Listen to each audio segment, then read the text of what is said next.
సరే. ఈ చోళ యొక్క గ్రామ పరిపాలనకు సంబంధించిన అంశాల్లో ముఖ్యంగా మనం కాలనాటి గ్రామ సంఘాల గురించి, గ్రామ సభలు గాని, ఈ యొక్క చోళ యొక్క పరిపాలనకు సంబంధించి వాళ్ళ యొక్క పరిపాలన గ్రామ స్థాయికి, గ్రామ లెవెల్లో ఏ విధంగా కొనసాగింది అన్న విషయాలు మనం చెప్తూ ఉన్నాం.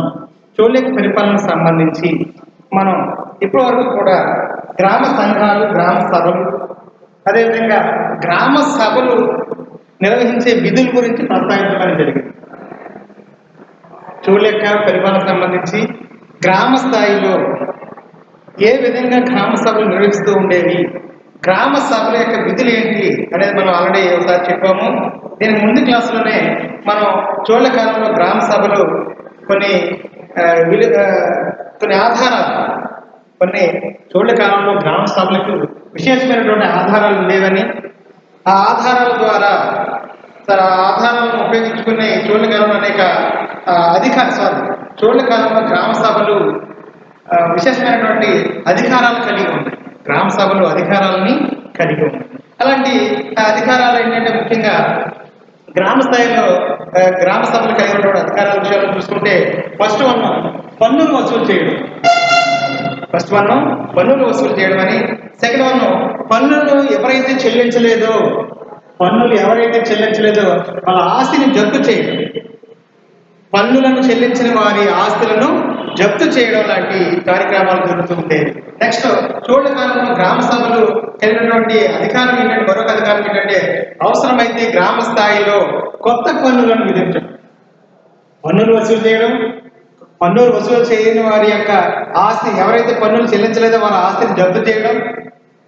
గ్రామ స్థాయిలో అనేక కార్యక్రమాలు ఏంటంటే వాళ్ళ వీధి దీపాలు కానీ, మురికి డ్రైనేజీ సిస్టమ్స్ కానీ, గ్రామ స్థాయిలో ప్రజలందరికీ ఉపయోగపడే ఈ యొక్క బళ్ళను, గుళ్ళను, గోపురాలను నిర్మాణాలు కానీ, రకరకాల గ్రామ పంచాయతీ స్థాయిలో ఉపయోగించుకునే భవనాల నిర్మాణాలకి రకరకాల విధాలుగా ఆదాయం అవసరం కాబట్టి ఆదాయాన్ని సమకూర్చుకునే క్రమంలో అవసరమైతే పన్నులను పెంచడం, కొత్త పన్నులను విధించడం. ఇలా చేసిన క్రమంలోనే మరి అనుకోకుండా ఏమైనా కరువు కాటకాలు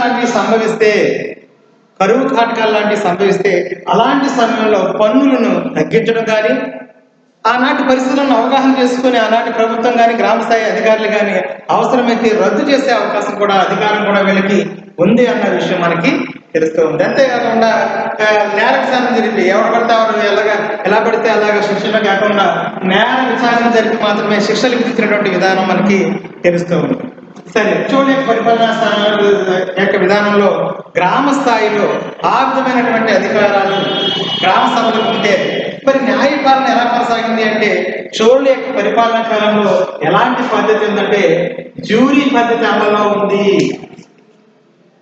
చోళ పరిపాలన కాలంలో జ్యూరీ పద్ధతి అంటే చిన్ని తప్పులు ఎవరైనా చేస్తే గ్రామ స్థాయిలో గ్రామ పంచాయతీలు, గ్రామ సభలు శిక్షలు విధిస్తూ ఉండేది. కానీ అవసరమైతే వీరి యొక్క పరిపాలన కాలంలో శిక్షలు మరీ అంత కఠినంగా లేవు, కానీ జ్యూరీ పద్ధతిలో ఈ యొక్క విధానం కొనసాగుతూ ఉండేదని. అంతేకాకుండా చోళ యొక్క కాలంలో సామాన్యంగా చిన్న నేరాలు అయినా పాల్పడితే ఇది స్థానికంగా అధికారులే పరిష్కరించేవారని, ఈ శిక్షలు అంత కఠినంగా ఉండేవి కాదైనప్పటికీ కూడా న్యాయపాలన, శిక్షలు కఠినంగా లేనప్పుడు కూడా న్యాయపాలన ఒక పద్ధతి ప్రకారం కొనసాగింది. ఒక ప్రణాళిక విధంగా ఆ న్యాయపాలన ఉంది అన్న విషయం మనకి దీన్ని బట్టి చూస్తే తెలుస్తుంది. సరే, రెవెన్యూ విషయానికి ఆల్రెడీ లాస్ట్ క్లాస్ దీని గురించి మాట్లాడుతూ కట్ చేస్తాం. దీన్ని రెవెన్యూ పాలన చోళ పరిపాలన కాలం నాటి రెవెన్యూ విషయాన్ని అంటే భూమి శిస్తు విషయం అంటే చోళ పరిపాలన కాలంలో రాజ్యానికి ముఖ్యమైన ఆదాయం ఏంటని చెప్పాము, భూమి శిస్తు. చోళ పరిపాలన కాలంలో రాజ్యానికి ముఖ్యమైనటువంటి ఆదాయం భూమి శిస్తు ద్వారా లభిస్తూ ఉంటుంది అనమాట. అయితే ఈ భూమి శిస్తును కూడా ఎలా విధించేవారంటే 3 పంటలు పండే ల్యాండ్కి ఒక విధంగా, 2 పంటలు సంవత్సరానికి ఒక పంట, బీడు భూములు రకరకాలుగా ఉంటాయి. అధిక పంటలు పండేది దానికి తక్కువ సంవత్సరానికి ఏదో ఒకసారి 2 సంవత్సరాలకు ఒకసారి పంట పండే అంటే భూమిని ఈ విధంగా విభజన చేసి బాగా పండే భూమి దానికంటే తక్కువ పండేది, దానికంటే తక్కువ ఇప్పుడు 2-3 సంవత్సరాలకు ఒకసారి అలాగా బీడు భూములు లాంటి ఇలాగ భూములను విభజన చేసి, భూమిని సర్వే చేసి, భూమి యొక్క సారాన్ని బట్టి భూమి యొక్క శిస్తు వసూలు చేయబడుతూ ఉండేది. చాలా అర్థవంతంగా చాలా నీతి నిజాయితీగా నాటి కాలంలో భూమిని సర్వే చేయించి భూసారాన్ని బట్టి పనులను భూమి యొక్క పంటలను బట్టి భూసారాన్ని బట్టి భూమి శిస్తు వసూలు చేస్తూ ఉండేవారు అనమాట. ముఖ్యంగా ఆనాటి కాలంలో సామాన్యంగా పంటలో సంబంధించిన భూమి వసూలు ఎలా ఉండేదంటే 1/3 భూమి శిస్తు వసూలు చేసేవారు. చోళుల యొక్క పరిపాలనా కాలంలో భూమి శిస్తు 1/3 పండిన పంటను 3 వంతులుగా చేసి ఒక వంతు వాళ్ళు మిగిలిన 2 వంతులు వీళ్ళు తీసుకుంటూ ఉండేవారు అనమాట. అంటే పండిన పంటలో ఒక వంతు, ఈ వంతు వీళ్ళు తీసుకుంటే వీళ్ళు 2 వంతులు పండించినటువంటి వ్యక్తి తీసుకుంటేవారు. అంటే భూమిని 1/3 భూమి శిస్తు రూపంలో వసూలు చేస్తూ ఉండేవారు అన్న విషయం మనకి తెలుస్తుంది అన్నమాట. అంతేకాకుండా భూమి శిస్తే కాకుండా అనేక రకాల పన్నులు కూడా ఇక్కడ ఉన్నాయి. అంటే చోళుల యొక్క పరిపాలన కాలంలో భూమి శిస్తే కాకుండా వృత్తి పన్ను ఆయా వృత్తులు, రకరకాల వృత్తులు, కమ్మరి, కొంగరి, కంసాలి, వడ్రంగి లాంటి రకరకాల వృత్తులు చేపట్టినటువంటి వ్యక్తులు ఆయా వృత్తులు బట్టి వాళ్ళకి వృత్తి పన్ను, అదేవిధంగా ఎక్సైజ్ పన్ను, ఎగుమతులు దిగుమతులు లాంటి విషయాలు ఎక్సైజ్ పన్ను ఒకటి. అదేవిధంగా వస్తు మార్పిడి, మనకి మార్పిడి సిస్టమ్ ఉంది. అదేవిధంగా వస్తు మార్పిడి జరిమానాలు, వస్తు మార్పిడి విషయంలో ఏమి తప్పులు ఏమి జరిగినప్పుడు జరిమానాల రూపంలో రకరకాల విధంగా భూమికి అంటే రాజ్యానికి ఆదాయం సమకూర్చేదన్నమాట. ఆనాటి ఆ వ్యక్తులు చేసినటువంటి తప్పులు కానీ వస్తువుల మార్పిడి విక్రయాల్లో తప్పులు జరిగిన జరిమానాల రూపంలో, ఎక్సైజ్ పన్ను రూపంలో, వృత్తి పన్ను రూపంలో, భూమి శిస్తు రూపంలో ఆనాటి రాజ్యానికి ప్రముఖ ఆదాయంగా లభిస్తూ ఉండేది అనే విషయం మనకి తెలుస్తూ ఉందండి. ముఖ్యంగా ఆదాయ సంబంధించి చోళుల యొక్క వ్యవసాయ వృత్తికి విదేశీ వాణిజ్యానికి అంటే భారతదేశంలో వ్యవసాయ రంగానికి సంబంధించి విదేశీ వాణిజ్యానికి అంటే విదేశీ రంగంలో కూడా విదేశాలతో కూడా వ్యవసాయ రంగానికి సంబంధించినటువంటి వీళ్ళు ప్రాధాన్యత వహించారు. చోళులకు సంబంధించిన విషయాలు చూస్తే ముఖ్యంగా చోళుల యొక్క వ్యవసాయ అభివృద్ధికి విదేశీ వాణిజ్యానికి కూడా భారతదేశంలో వ్యవసాయ అభివృద్ధితో పాటు విదేశీ వాణిజ్యానికి కూడా చోళులు ఎంతో కృషి చేశారు అన్న విషయం మనకి తెలుస్తుంది అనమాట. సరే, చోళుల యొక్క పరిపాలన కాలకు సంబంధించిన విషయం చూస్తే రెవెన్యూ పాలన, సైనిక పాలన, సైనిక వ్యవహారాల్లో చోళుల యొక్క విధానం ఎలా ఉంది? రెవెన్యూ విషయంలో చూసుకుంటే రకరకాల రూపంలో భూమి శిస్తు వసూలు చేసేవారని, వృత్తి పన్ను విషయం ఒకటి, ఎక్సైజ్ ఒకటి, అదేవిధంగా అమ్మక పన్ను జరిమానాల రూపంలో రాజ్యానికి ఆదాయం సమకూరేది అన్న విషయం మనకి తెలుస్తుంది. మరి సైనిక పాలన విషయానికి వస్తే చోళులు విలువైనటువంటి సైన్యాన్ని, విశాలమైనటువంటి యొక్క క్రమశిక్షణ కలిగినటువంటి సైన్యాన్ని, బలమైన నౌకాదళాన్ని కూడా పోషించుకున్నారు. సైనిక పాలనకు సంబంధించి చోళుల యొక్క పరిపాలన కాలంలో చోళులు విశాలమైనటువంటి సైన్యాన్ని, విస్తృతమైనటువంటి సైన్యాన్ని, క్రమశిక్షణ కలిగినటువంటి సైన్యాన్ని, నౌకాదళాన్ని కూడా కలిగినటువంటి యొక్క విధానం ఎవరికి ఉంది అంటే చోళుల యొక్క పరిపాలన కాలంలో కొనసాగింది. ముఖ్యంగా చోళులు సైన్యంలో ఈ యొక్క కాల్బలం కానీ, అశ్విక దళము, చోళుల యొక్క సైన్యంలో కాల్బలము,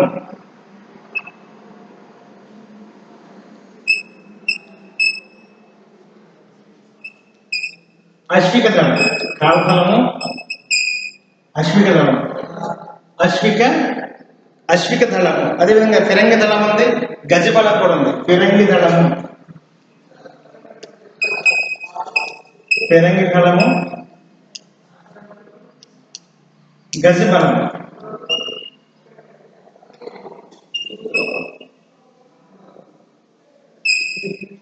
కాల్బలము సైన్యం ఆర్మీ, అశ్విక దళం గుర్రాల మీద, ఫిరంగి దళం మందుగుండు సామగ్రి, గజబలం ఏనుగులతోటి రకరకాలైనటువంటి సైన్యాన్ని చోళుల పరిపాలన కాలంలో విశేషమైనటువంటి సైన్యాన్ని, విశాలమైనటువంటి సైన్యాన్ని వాళ్ళు పోషించారని, క్రమశిక్షణ కలిగినటువంటి కఠిన నియమాలు పాటించినటువంటి సైన్యాన్ని కలిగినటువంటి వారు ఇంకా చోళులని. ముఖ్యంగా చోళుల యొక్క పరిపాలన కాలంలో సైన్యం కాల్బలంగా, అశ్విక దళంగా, ఫిరంగి దళంగా, గజబలంగా వీళ్ళు రకరకాల సైన్యాన్ని ఈ యొక్క చోళులు పోషించారు అన్న విషయం మనకి తెలుస్తుంది. ఈ రథబలం కూడా వీళ్ళలో ముఖ్యమైనటువంటి ఒక సైన్య బలంలో వన్ ఆఫ్ ది రీజన్ కారణంగా మనం చెప్పవచ్చు. ఇంకా రథబలము అవసరమైతే రథబలాన్ని కూడా ఉపయోగించుకుని యుద్ధంలో చోళుల యొక్క పరిపాలన కాలంలో వీళ్ళు కొనసాగించారనమాట. అయినప్పటికీ కూడా ఏ రకంగా సైన్యాన్ని కలిగి ఉన్నప్పటికీ కూడా ఎన్నింటికి కూడా సర్వాధికారి, సైన్యానికి సమర్థమైనటువంటి కొరకు, సైన్యాన్ని నడిపించడం కొరకు ఇవన్నింటి కూడా ముఖ్యమైనటువంటి అధికారిగా రాజే సర్వాధికారి కలిగి ఎన్నింటి మీద కమాండింగ్ ఎవరికి ఉండేదంటే రాజే కలిగి ఉంటాడంట. ఏ రకంగా ఏ విధంగా కొనసాగినప్పటికీ రెవెన్యూ విషయంలో కానీ, గ్రామ పాలన విషయంలో కానీ, సైనిక పాలన విషయంలో కానీ, అదేవిధంగా పన్నుల విషయంలో కానీ, అదేవిధంగా గ్రామ సభలు కానీ, అదేవిధంగా గ్రామ సభ న్యాయ పరిపాలన విషయంలో కానీ, యొక్క గ్రామ సంఘం కానీ, గ్రామ సభలు కానీ తమ యొక్క విధానాల ద్వారా చోళ యొక్క పరిపాలన కాలంలో ఒక విశిష్టమైనటువంటి పరిపాలన విధానాన్ని తర్వాత తరాలకు అందజేసి నేటి గ్రామ పరిపాలనకు ఏ విధంగా తీసుకొని పరిపాలన, నేటి పరిపాలన విధానం ఈ విధంగా ఉందంటే ఆనాటి చోళ యొక్క పరిపాలననే ఆదర్శంగా మనం కొనసాగిస్తున్నామని చెప్పడంలో కూడా ఎటువంటి అతిశయోక్తి లేదనే విషయం మనకి తెలుస్తూ ఉంది. అయితే ఇది చోళ పరిపాలన కాలంలో మరొకమైనటువంటి ముఖ్యమైనటువంటి యొక్క టెంపుల్స్ విషయానికి వస్తే మనకి యొక్క తంజావూరు బృహదీశ్వర ఆలయం గురించి ప్రస్తావన ఉంది. చోళ యొక్క పరిపాలన సంబంధించి 5 marks క్లోజ్ మనం చెప్తున్నాను కూడా ఎస్ఐ కొంచెం చోళ యొక్క పరిపాలన గురించి రాయండి అని చెప్తే ఇప్పుడు 5 marks క్వశ్చన్కి సంబంధించి చోళ యొక్క పరిపాలనలో బృహదీశ్వర ఆలయం, బృహదీశ్వర ఆలయం చోళ యొక్క పరిపాలనకు సంబంధించి ఈ పరిపాలన ముఖ్యమైనదంటే బృహదీశ్వర ఆలయం. ఇది ఎక్కడుందంటే తంజావూరులో ఉంది. తంజావూరు ఎక్కడుంది? తంజావూరు తమిళనాడులో ఉంది. తంజావూరు తమిళనాడులో ఉన్నటువంటి తంజావూరులో నిర్మించినటువంటి బృహదీశ్వర ఆలయం ఎవరి కాలంలో నిర్మించబడింది అంటే చోళ యొక్క పరిపాలనా కాలంలో. చోళ యొక్క పరిపాలనా కాలంలో అద్భుతమైనటువంటి ఈ యొక్క ఆలయ నిర్మాణం ఎక్కడ జరిగింది అంటే తంజావూరులో జరిగింది. అది ఏ రాష్ట్రంలో ఉందంటే తమిళనాడులో ఉంది. సరే, ఒకసారి తంజావూరు తమైనటువంటి చోళ యొక్క పరిపాలన కాలంలో ఈ అద్భుతమైనటువంటి యొక్క కట్టడం గురించి ఒకసారి చూద్దాం. ఈ బృహదీశ్వర ఆలయాన్ని చోళ రాజైనటువంటి మొదటి రాజరాజు నిర్మించారు. ఈ బృహదీశ్వర ఆలయాన్ని చోళ రాజైనటువంటి మొదటి రాజరాజు బృహదీశ్వర ఆలయాన్ని తంజావూరులో, తమిళనాడులో ఉన్నటువంటి తంజావూరులో చోళ వంశానికి చెందినటువంటి చోళ రాజైనటువంటి మొదటి రాజరాజు ఈ యొక్క బృహదీశ్వర ఆలయాన్ని నిర్మించాడని తెలుస్తుంది మనకు.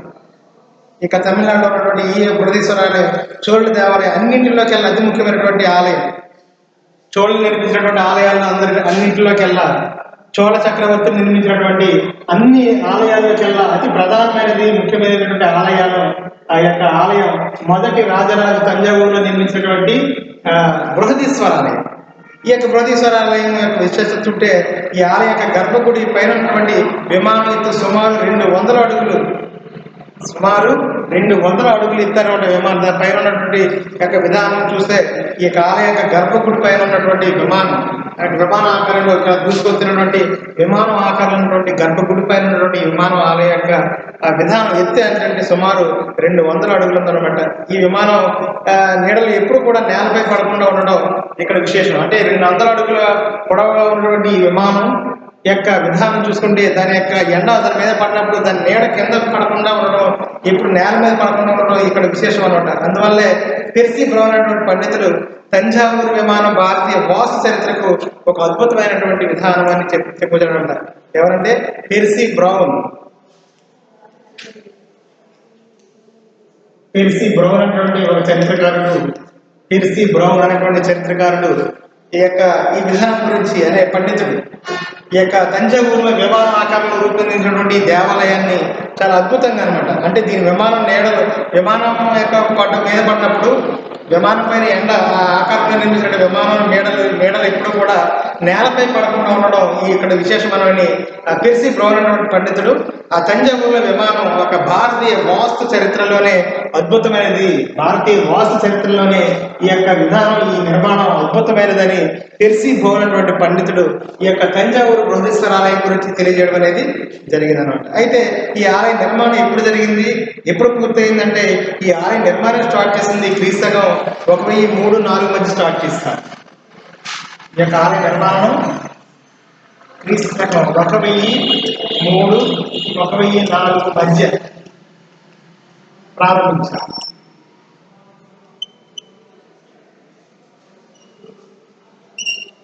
బృహదీశ్వర ఆలయాన్ని క్రీస్తకం 1003-1004 మధ్య ఈ బృహదీశ్వరాలను స్టార్ట్ చేస్తే ఎప్పుడు పూర్తయిందంటే 1009-10లో ఇది పూర్తయడం అనేది జరిగింది. 1009 1009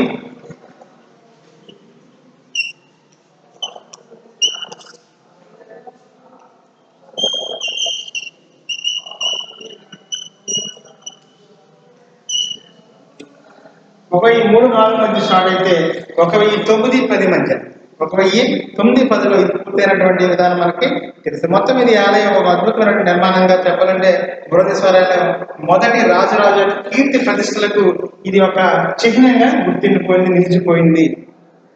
అలా ఈ బృహదీశ్వరాలయం యొక్క కట్టడ నిర్మాణం గురించి అలా చాలా మంది రాజుల గురించి రకరకాలుగా చెప్తాం. కొంతమంది రాజులు కాలగర్భంలో కలిసిపోయే వాళ్ళ గురించి ప్రస్తావన లేదు. కానీ చోళ కాలంలో కూడా అనేక మంది రాజులు పరిపాలించారు. కానీ మొదటి రాజరాజు గురించి మనం స్పెసిఫిక్ గా ప్రత్యేకించి మనం చెప్పడానికి ప్రధాన కారణం ఏంటంటే బృహదీశ్వరాలయం టెంపుల్ చూడగానే, ఈ అద్భుతమైనటువంటి కట్టడ నిర్మాణం చూడగానే దీన్ని నిర్మించినటువంటి చక్రవర్తి ఎవరు అంటే మొదటి రాజరాజు. కాబట్టి మొదటి రాజరాజు యొక్క కీర్తి ప్రతిష్టలు ఇమిడింపజేసింది. కీర్తి ప్రతిష్టలు వచ్చేలా చేసినటువంటి అంటే మొదటి రాజరాజు యొక్క పేరు చిరస్థాయిగా నిలుచుకోవడానికి ప్రధాన కారణం అతని కాలంలో బృహదీశ్వరాలయం యొక్క నిర్మాణం అని మనకి తెలుస్తూ ఉందన్నమాట. అయితే సరే, ఇప్పటివరకు బృహదీశ్వరాలయం నిర్మించారు, ఈ సంవత్సరంలో స్టార్ట్ చేశారు, పలానా వ్యక్తి కట్టాడు అని, పలానా వ్యక్తి నిర్మించాడు, ఇతని యొక్క గొప్పతనం యొక్క అద్భుతమైన కట్టడ యొక్క విధానం, తను అద్భుతమైన తెలిసిపోయినటువంటి శక్తికరమైన వివరణ చేశాడు అనేది ఇప్పటివరకు బృహదీశ్వరాలయం యొక్క విధానం గురించి చూస్తూ ఉన్నాం. ఏంటి అసలు ఈ యొక్క టెంపుల్ యొక్క లక్షణాలు ఏంటి, బృహదీశ్వరాలయం యొక్క లక్షణాలు ఏంటి, బృహదీశ్వరాలయం యొక్క విశేషం ఏంటి అనేది ఒకసారి చూద్దాం. తమిళనాడులోని తంజావూరు ఉన్నటువంటి ఈ యొక్క బృహదీశ్వరాలయం యొక్క లక్షణం ఏంటంటే రాజరాజేశ్వర విమానం అనేటువంటి 2 దేవాలయం, అంటే రాజరాజేశ్వర విమానం అనేటువంటి ఈ దేవాలయం తూర్పున గోపురంతో కూడి లోపల గోపురంతో ఉండి లోపల ప్రాకారం చాలా విశాలంగా గోడ రూపంలో, గోపురం మాత్రం మనకి తూర్పు వైపున గోపురంతో కూడి లోపల ప్రాకారం మాత్రం విశాలంగా ఉంటుంది అనమాట. ఈ గోపురానికి ఎదురుగా మరొక గోపురం ఉంటుంది. ఒక గోపురానికి ఎదురుగా మరొక గోపురం యొక్క ఉంటుంది అనమాట. ఈ యొక్క గోపురానికి మరొక గోపురం ఎదురుగా ఉండటమే కాకుండా ప్రధాన దేవాలయానికి ఎదురుగా నంది మండపం అనేది ఇక్కడ నిర్మించబడి ఉంది అన్న విషయం మనకు తెలుస్తుంది. ఈ విధంగా ప్రధాన దేవాలయం ఉన్నతమైనటువంటి పునాదుల పైన నిర్మించబడమే కాకుండా దీనిలోని గోడ 2 అంతస్తులుగా ఏర్పాటు చేశారని, ఈ దేవాలయం అనేక శివుని యొక్క ప్రతిభలు నిర్మాణం అనేది కొనసాగిందని, ఈ బృహదీశ్వరాలయం అనేది ఒక శిల్ప చిత్ర నృత్యమైనటువంటి అన్ని రంగాలకు పేరు పొందిందని, అంటే శిల్పకళలో కానీ బృహదీశ్వరాలయం శిల్ప చిత్ర నృత్య అంటే రకరకాల భంగిమల్లో రాతితో చాలా అద్భుతంగా శిల్పకళ ఒకటి, చేతుల రూపంలో చిత్రకళ ఒకటి, నృత్య రూపంలో కళలు. అంటే ఈ యొక్క బృహదీశ్వరాలయంలో ఏ కళ యొక్క ప్రస్తావన ఉంది అంటే ముఖ్యంగా ఈ యొక్క బృహదీశ్వరాలకు సంబంధించి శిల్పకళ, చిత్రకళ, నృత్యానికి సంబంధించినటువంటి అన్ని రంగాలకు పేరు పొందినటువంటి ప్రముఖ ఆలయంగా పేరు పొందినటువంటిది ఈ యొక్క తంజావూరులో ఉన్నటువంటి ఈ యొక్క బృహదీశ్వరాలయం. అంతేకాకుండా ఇది చోళ కాలం నాటి దక్షిణ భారతదేశ నిర్మాణం అన్నింటిలోకెల్లా అద్భుతమైనటువంటి ప్రగతిని సాధించింది. అద్భుతమైనటువంటి నిర్మాణంగా నాటి దక్షిణ భారతదేశంలోనే అద్భుతమైనటువంటి దేవాలయంలో ఒక ప్రముఖ దేవాలయంగా పేరు పొందింది దక్షిణ భారతదేశంలో. ముఖ్యంగా ఏదంటే బృహదీశ్వరాలయం. దీని నిర్మాణం చేపట్టినటువంటి వ్యక్తి ఎవరంటే మొదటి రాజరాజు అయినటువంటి చోళ చక్రవర్తి బృహదీశ్వరాలయాన్ని ఈ యొక్క నిర్మాణం చేపట్టడాన్ని విషయం మనకు తెలుస్తుంది. నెక్స్ట్ టాపిక్ చూసి 5 మార్క్స్ లో ఇందులో 4th యూనిట్ సంబంధించి చోళ యొక్క పరిపాలన గురించి మాట్లాడుతూ, దీంట్లో బృహదీశ్వరాలయం తర్వాత ఈ 5 మార్క్స్ మనకి ఎక్కువగా పదే దేని గురించి ప్రస్తావిస్తున్నారంటే మొదటి నరసింహవర్మ గురించి ప్రస్తావించడం జరుగుతుంది. మొదటి నరసింహవర్మ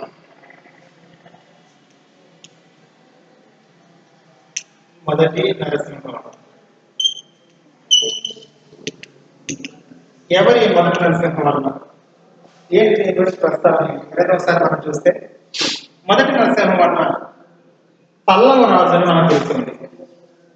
పల్లవు ఏంటి, చోళ పరిపాలన పల్లవుల గురించి ప్రస్తావన ఏంటి, చోళ పరిపాలన అయిపోయింది కదా, పల్లవుల యొక్క ప్రస్తావన ఏంటంటే చోళ పరిపాలన కాలకు సంబంధించి రాజ్య పరిపాలనలో చోళ వైపు రాజ్య పరిపాలన చేస్తుంటే పల్లవులు మరో ప్రాంతాన్ని రాజ్య పరిపాలన చేస్తూ ఉంటారు. కాబట్టి పల్లవుల రాజ్య పరిపాలన, చోళ పరిపాలన సమాంతరంగా జరిగినాయి అనే విషయం మనకి తెలుస్తుంది. అయితే 5 మార్క్స్ సంబంధించి వీటిలో మొదటి నరసింహం యొక్క ప్రాధాన్యత ఏంటి అనేది చూసుకుంటే, పల్లవ చక్రవర్తులందరిలోకెల్లా ఉన్నతమైనటువంటి వాడు, అగ్రగణ్యుడిగా పేరు పొందినవాడు ఎవరంటే మొదటి నరసింహవర్మ. పల్లవ చక్రవర్తులలోకెల్లా పల్లవ చక్రవర్తిలో కన్నా అగ్రగణ్యుడు. అగ్రగణ్యుడు అంటే మొట్టమొదటి వాడని కాదు, ఉన్నతమైనటువంటి రాజ్య పరిపాలన అందించాడు. గొప్పవాడిగా పేరు పొందాడు. పల్లవ చక్రవర్తిలో గొప్పవాడిగా పేరు పొందినవాడు మొదటి నరసింహవర్మ. ఎవరి మొదటి నరసింహవర్మ ఎవరంటే మహేంద్రవర్మ కుమారుడు. పల్లవ రాజైనటువంటి మహేంద్రవర్మ కుమారుడు. పల్లవ రాజైనటువంటి మహేంద్రవర్మ కుమారుడు. పల్లవ రాజైనటువంటి మహేంద్రవర్మ యొక్క పల్లవ రాజ్యాన్ని రాజ్య పరిపాలన చేస్తున్నటువంటి సందర్భంలో మొదటి మహేంద్రవర్మని పై దాడి చేసి మహేంద్రవర్మను ఓడించి వధించినటువంటి చక్రవర్తి ఎవరంటే రెండవ పులకేశి. అందుకని మనం ఇక్కడ వీళ్ళు చోళుల పుల గురించి మాట్లాడుతున్నప్పుడు లేదా పులకేశి చాళుక్యుల రాజులు మాట్లాడుతున్నప్పుడు చోళుల గురించి ప్రస్తావించినప్పుడు ఫేమస్ గురించి మాత్రం మనం మాట్లాడుతూ ఉన్నాం. మహేంద్రవర్మ కుమారుడు పల్లవ రాజవంశానికి చెందినటువంటి పల్లవుల రాజ్యానికి పల్లవ రాజులైనటువంటి మహేంద్రవర్మ కుమారుడు మొదటి నరసింహవర్మ. పల్లవుల్లో అగ్రగణ్యుడు గొప్పవాడు ఎవరంటే మొదటి నరసింహవర్మ. మరి ఏంటి రెండవ పులకేశి ప్రస్తావన ఏంటంటే, రెండవ పులకేశి అంటే ఇతను బాదామి చాళుక్యరాజు. బాదామి చాళుక్యరాజు. వీళ్ళు చాళుక్యులు, వాళ్ళ చోళుల గురించి అది వేరు, ఇది చాళుక్యులు. బాదామి చాళుక్యరాజు అయినటువంటి రెండవ పులకేశి పల్లవ రాజ్యంపై గండెత్తి నాటి పల్లవ రాజు అయినటువంటి మొదటి మహేంద్రవర్మను ఓడించి వధించడం అనేది జరిగింది. అంటే ఇక్కడ బాదామి చాళుక్య రాజు అయినటువంటి రెండవ పులకేశి అంటే బాదామి చాళుక్యుల్లో గొప్పవాడు ఎవరు? రెండవ పులకేశి. ఎందుకంటే మనం లాస్ట్ క్లాస్లో మనం రెండవ పులకేశి గురించి మాట్లాడుతూ ఇందులో ఎవరు ప్రస్తావన వచ్చింది? మనకి హర్షవర్ధన్ను ఓడించాడు. నాటి పుష్యభూతి వంశానికి చెందినటువంటి హర్షవర్ధన్ని ఓడించాడు అన్న విషయం మనం ఇక లాస్ట్ క్లాస్ నర్మదా తీరంలో హర్షవర్ధన్ ఓడించినటువంటి చక్రవర్తి అంటే బాదామి చాళుక్య రాజు అయినటువంటి రెండవ పులకేశి చేతిలో హర్షవర్ధన్ ఓడిపోయాడు. అంతేకాకుండా ఈ బాదామి చాళుక్య రాజులో గొప్పవాడు ఉన్నటువంటి రెండవ పులకేశి అలాంటి పల్లవ రాజు అయినటువంటి మహేంద్రవర్మపై దాడి చేసి అతను ఓడించాలని వధించాడు.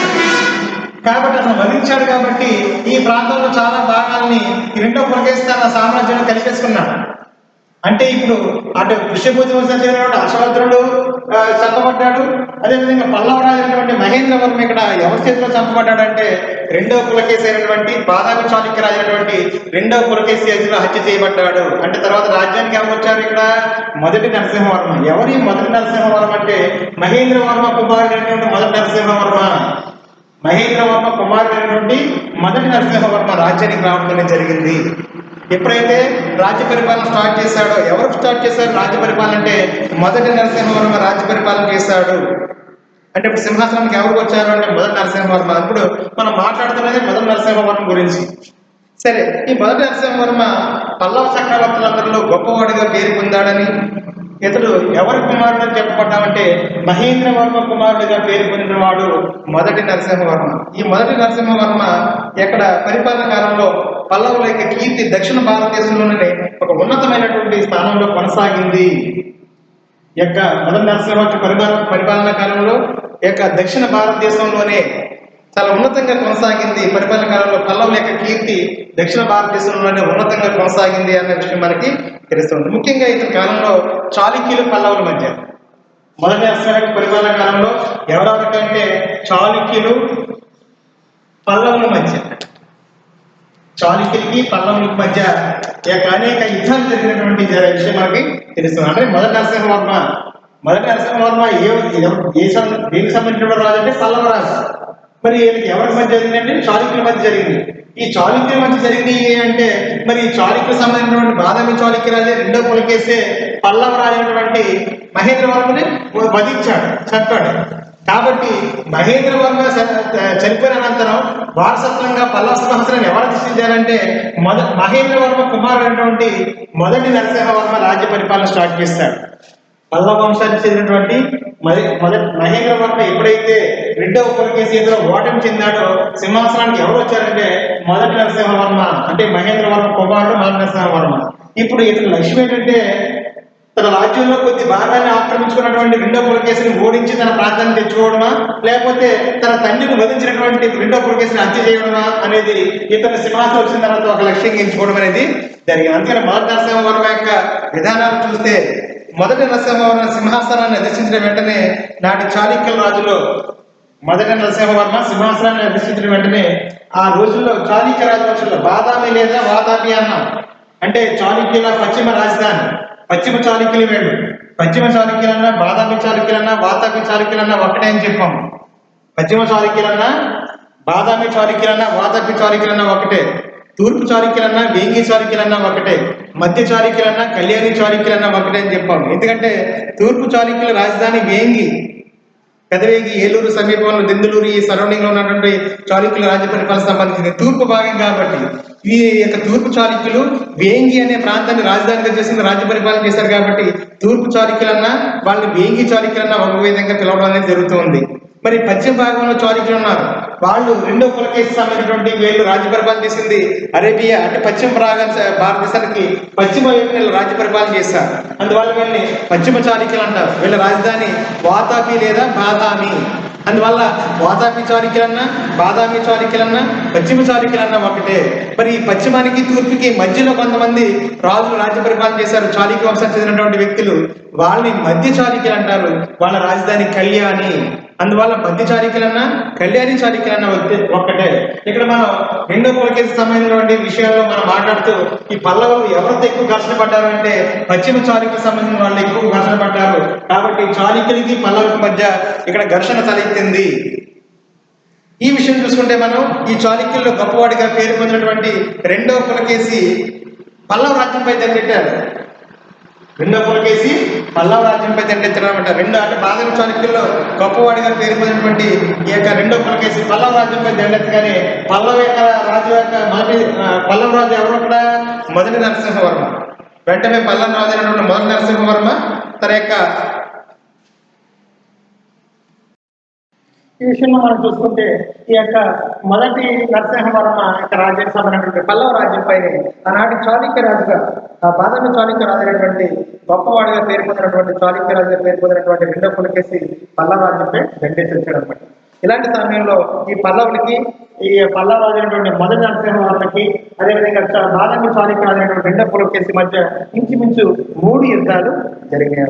3 యుద్ధాల్లో కూడా మొదటి నరసింహవర్మని అంటే 3 యుద్ధాలు అంటే జరిగినటువంటి 3 యుద్ధాల్లో కూడా మొదటి నరసింహవర్మ రెండో పులకేశిని ఓడించడం అనేది జరిగింది. ఇక్కడ మొదటి పులకేశి రెండో పులకేశి చేతిలో మహేంద్రవర్మ అంటే మొదటి నరసింహవర్మ తండ్రి అయినటువంటి మహేంద్రవర్మని రెండో పులకేశి వధించాడు.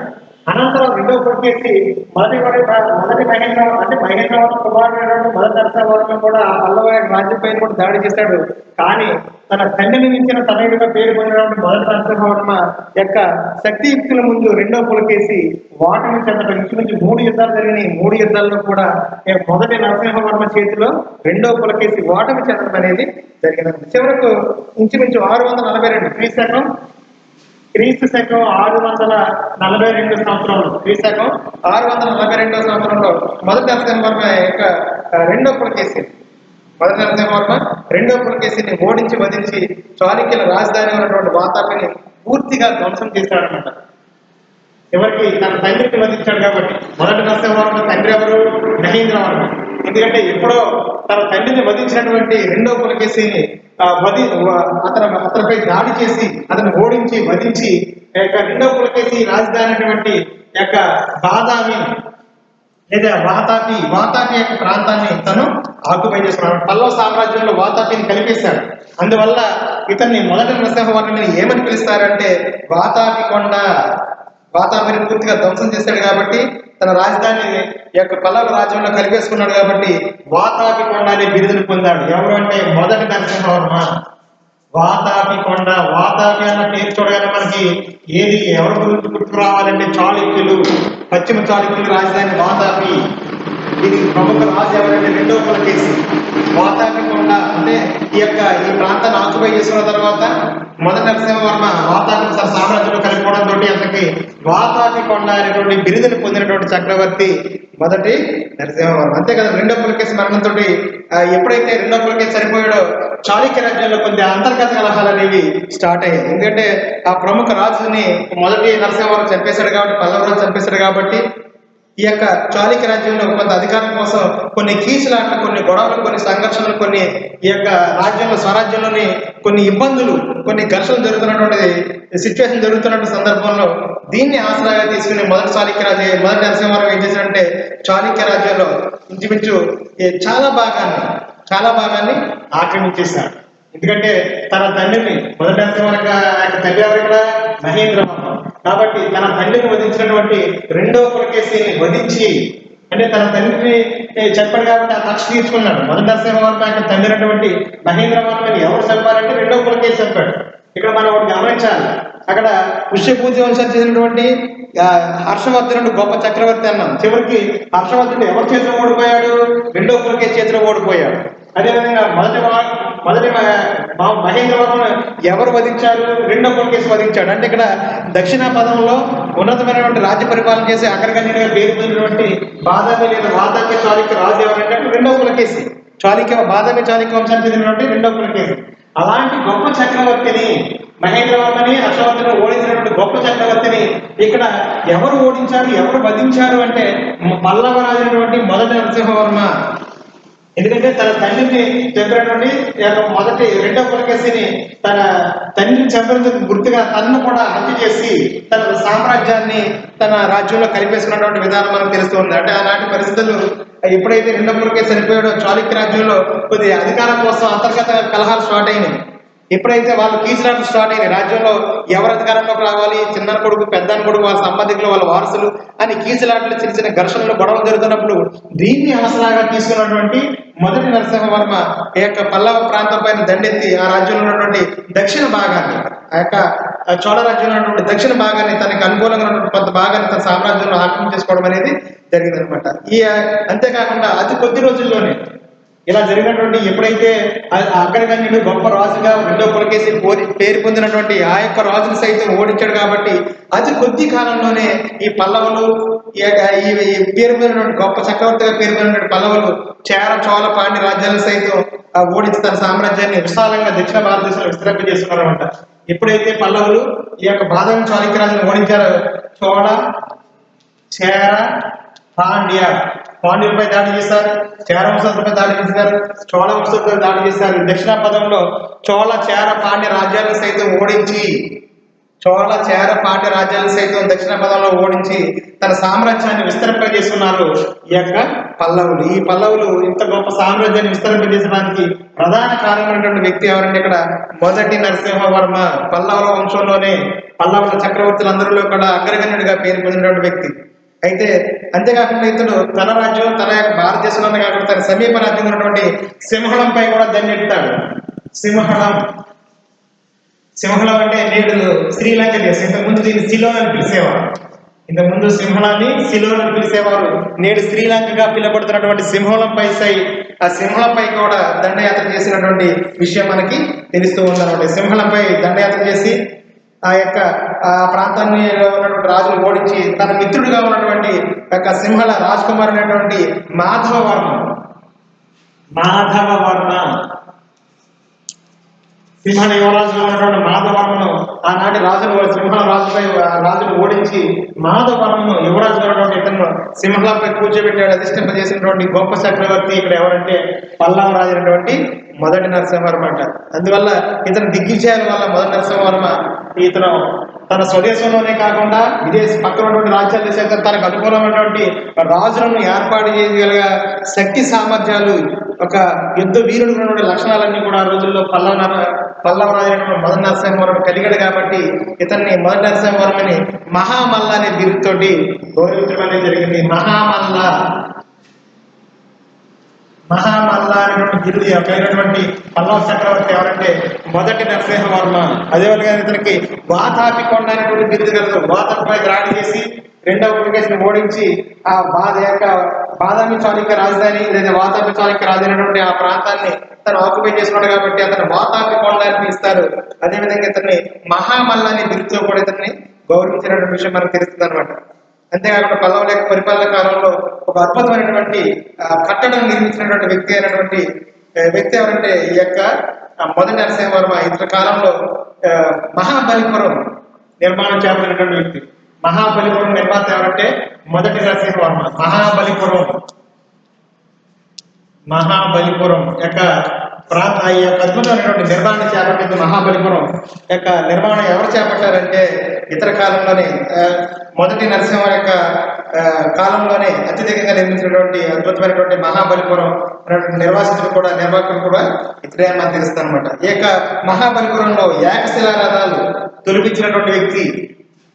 ఈ మహాబలిపురంలో ఒకే శిలతో అద్భుతమైనటువంటి రథాలను పంచమ రథాలను పేర్కొన్న మహాబలిపురంలో ఏకశిలతో ఒకే శిలతో అద్భుతమైన పెద్ద పెద్ద శిలను ఉపయోగించి అద్భుతమైనటువంటి యొక్క రాతి కట్టడాలను పల్లవులు అనగా మనకు గుర్తుకొచ్చేది రాతి కట్టడాలు. అద్భుతంగా రాతిని తొలిచి అద్భుతమైన కట్టడాలను శిల్పకళా సౌందర్యాన్ని నిర్మించినటువంటి చక్రవర్తులు భారతదేశంలో పల్లవులు అనమాట. ఇలాగా ఏకశిలా రథాలను లేకపోతే ఏకశిలా రథాలు తొలిపించినటువంటి చక్రవర్తులు ఎవరంటే పల్లవులు. ముఖ్యంగా ఈ యొక్క పల్లవుల ముఖ్యంగా ఎవరు మొదటి నరసింహవరం యొక్క పరిపాలన కాలంలో ఈ యొక్క భారతదేశంలో అతని యొక్క మొదటి నరసింహవర్మ వద్ద ఆస్థాన కవిగా పనిచేసినటువంటి భారవి, మొదటి నరసింహ వద్ద ఆస్థాన కవిగా పనిచేసినటువంటి భారవి రాసినటువంటి గ్రంథం ఏంటంటే కిరాతార్జుని అనేటువంటి గ్రంథాన్ని ఎవరు రాశారంటే భారవి రాశారంటారు.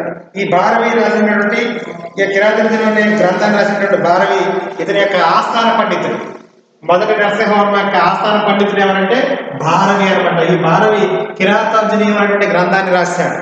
అంతేకాకుండా ఈ యొక్క ఎవరి కాలంలో ఈ మొదటి నరసింహవరం పల్లవ రాజైనటువంటి మొదటి నరసింహ యొక్క పరిపాలనా కాలంలో ఆనాటి చైనా యాత్రికుడైనటువంటి హుయన్ సాంగ్ ఈ యొక్క కాంచీపురం అనే కంచిని సందర్శించి ఆనాటి నగరం యొక్క అద్భుతమైనటువంటి అద్భుతం గురించి వివరణ చేయడం అనేది జరిగిందనమాట. అంటే పల్లవుల కాలంలో ఈ మొదటి నరసింహ పరిపాలనా కాలంలో కూడా భారతదేశాన్ని సందర్శించినటువంటి ప్రముఖ చైనా యాత్రికుడు ఎవరంటే Hiuen song.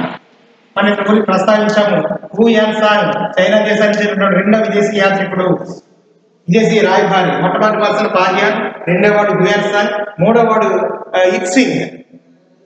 First one China దేశానికి చెందిన మొట్టమొదటి చైనా యాత్రికుడు ఎవరని చెప్పాము మనం? పాహియాన్, గుప్తుల కాలంలో వచ్చారు. అదే సెకండ్ పర్సన్ మనం హుయన్ సాంగ్, థర్డ్ వన్ ఇక్సింగ్. అయితే హుయన్ సాంగ్ అనేటువంటి పర్సన్ కూడా పల్లవుల యొక్క రాజైనటువంటి మొదటి నరసింహ యొక్క పరిపాలనా కాలంలో భారతదేశాన్ని సందర్శించాడు. ఆనాటి కంచిని సందర్శించినటువంటి ఇతను ఆ కాంచీపురంగా పేరు పొందినటువంటి ఈ ప్రాంతం యొక్క వైభవం గురించి, గొప్పతనం గురించి ఈ యొక్క హుయన్ సాంగ్ CUK అనే గ్రంథంలో తెలియజేయడం అనేది జరిగింది. అయితే మనకి ఇందులో 5 మార్క్స్ సంబంధించిన దాంట్లో మొదటి నరసింహవర్మ, ఈ మొదటి నరసింహవర్మ అనేటువంటి ఈ పర్సన్ పల్లవుల రాజు, రెండవ పులకేసి చాళుక్య రాజు. అంటే మనకి పుష్యపూజ చెందినటువంటి హర్షవర్ధనుడు ఓడించాడు ఎవరు? రెండవ పులకేసి. మొదటి నరసింహవర్మ తండ్రి మహేంద్రవర్మను ఓడించాడు ఎవరు? రెండవ పులకేసి. అలాంటి రెండవ పులకేసిని వధించింది ఎవరు అంటే మొదటి నరసింహవర్మ. ఎందుకంటే తన తండ్రిని చంపిన మొదటి నరసింహవర్మ తండ్రిని చంపినటువంటి మొదటి నరసింహవర్మ తండ్రి ఎవరు? మహేంద్రవర్మ. ఇలా తండ్రిని చంపినటువంటి వ్యక్తి ఎవరు? ఇక్కడ రెండవ పులకేసి. తన తండ్రిని చంపినటువంటి మహేంద్రవర్మ చంపినటువంటి రెండవ పులకేసిని కక్ష తీర్చుకొని చివరికి రెండవ పులకేసిని వధించి తన రాజ్యమైనటువంటి వాతాపి ప్రాంతాన్ని, రాజధానిగా ఉన్నటువంటి వాతాపి ప్రాంతాన్ని కొల్లగొట్టి తన సామ్రాజ్యంలో కలిపేసుకుని మొదటి నరసింహవర్మ వాతాపి కొండ అనే బిరుదు పొందాడు, మహామల్ల అనేటువంటి బిరుదు పొందాడు. పల్లవుల్లో ఉన్నతమైనటువంటి అగ్రగణ్యుడిగా ఉన్నతమైనటువంటి రాజ్య పోషణ చేసినటువంటి వ్యక్తి మొదటి నరసింహవర్మ. ఈ మొదటి నరసింహవర్మ పల్లవుల్లో గొప్పవాడిగా అగ్రగణ్యుడిగా పేరు పొందాడు. చివరికి ఈ యొక్క మొదటి నరసింహ పరిపాలనా కాలంలో కాంచీపురం ఏకశిలానగరం పేరుకున్నటువంటి మహాబలిపురం యొక్క నిర్మాణం ఇతని యొక్క నిర్మాణంలో ముఖ్యమైనటువంటి గాడిగా చెప్పడం అనేది జరుగుతుంది. ముఖ్యంగా ఇతని యొక్క పరిపాలనా కాలం చాలా ఉన్నతంగా కొనసాగింది. పల్లవుల యొక్క పరిపాలనా కాలం మొదటి నరసింహవర్మ గొప్పవాడిగా పేరు పొందడం అనే విషయం మనకి దీన్ని చూస్తే అర్థమవుతూ ఉంది.